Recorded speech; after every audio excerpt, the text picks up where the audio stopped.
Hey y'all, this is Devin, Daily Writing. We are here again. Today, we are going to be focusing on what to do with people in your stories that are real. I'm not talking about dialogue and those kinds of things. I'm talking about, do you include somebody's real name? That's something I'm dealing with right at this very second. By the way, my name is Devin Galaudet, the editor-in-chief of In the Know Traveler. I have an MFA in creative nonfiction, as well as I am the author of the upcoming book, 10,000 Miles with My Dead Father's Ashes. All very exciting stuff. But bottom line is, I am facing writerly issues, and every day I try to bring to you the things that I've learned, so we can write better letters, we can write better screenplays, we can do all kinds of different aspects of writing. So I'm a little bit all over the place because I think writing is all interconnected regardless of the kind of style and genre that you're talking about. I think all these pieces are intertwined. So anyway, that all said, today I'm actually going to be telling you about something that I'm facing right now.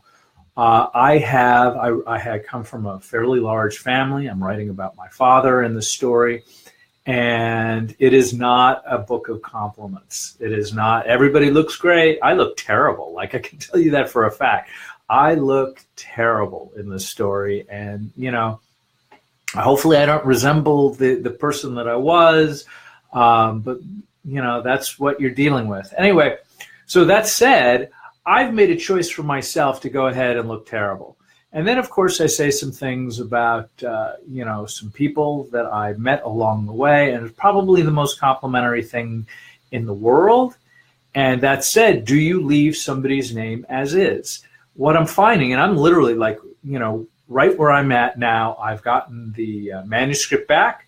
I've gone through the editor's initial notes, and now I'm really looking at what are the things that need to be really addressed in terms of okay, I'm really signing off on this really and truly because it's going to a printer in a very near future. So what does that mean? That means there are people in the book that kind of fall into two categories. One category is the people that they don't know they're in the book.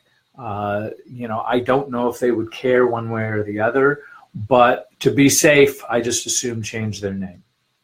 Then there are people for legal reasons, and I'm guessing this is like totally my projection, because when I discussed this with the editor, he was like, yeah, there really isn't anything here that's particularly libelous. Some of your behavior is not all that charming, and it's not.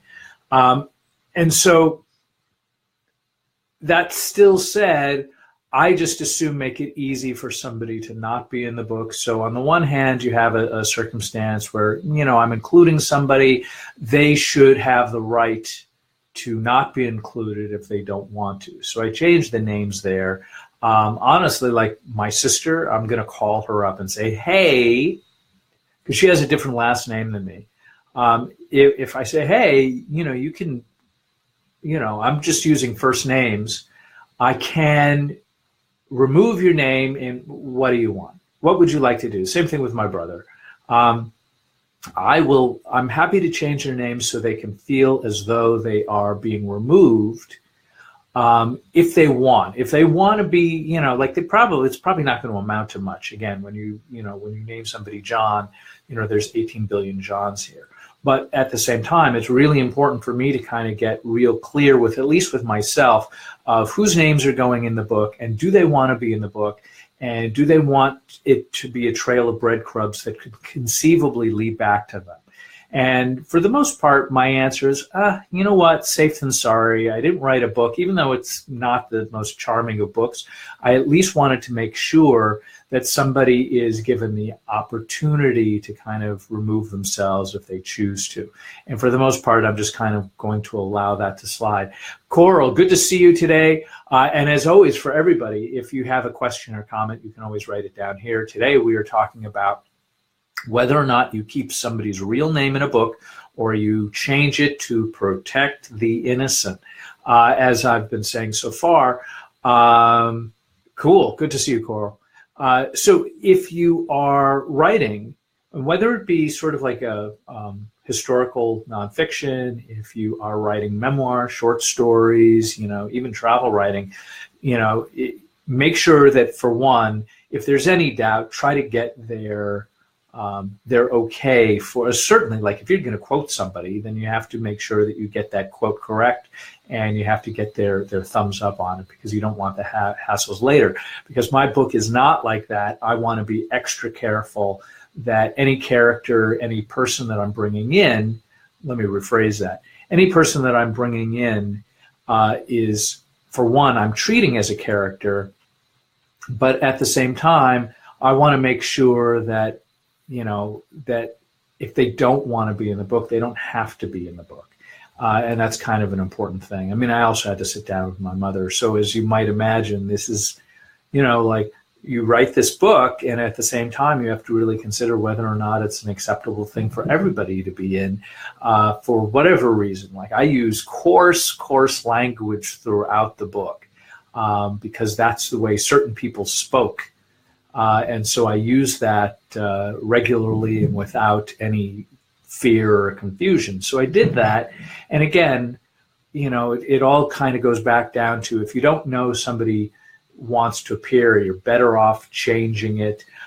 Yes, thank you for the likes and the smiley faces. Always feel free to click on stuff. I think it helps, me get seen and spread the word of writing daily, because these are the kinds of the things that we on a constant basis are always running across and through.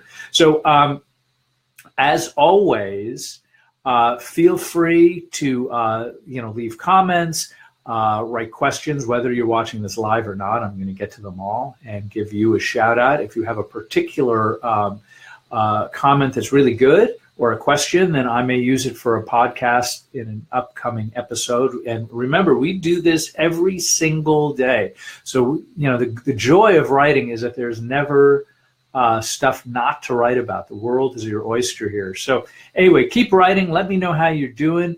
Like me on Facebook, and follow me on Twitter, and I'm on YouTube as well. And eventually I'm going to put this all on Instagram. So we're moving forward. Oh, and we did a test a couple days ago where we could do like a side-by-side thing. So the good news is I'm going to have more people talking about their experiences of writing, authors and columnists and all kinds of, and journalists. So it's going to be a lot of fun. We're going to keep doing this every single day. Thanks for joining me today, and I will talk to you guys soon.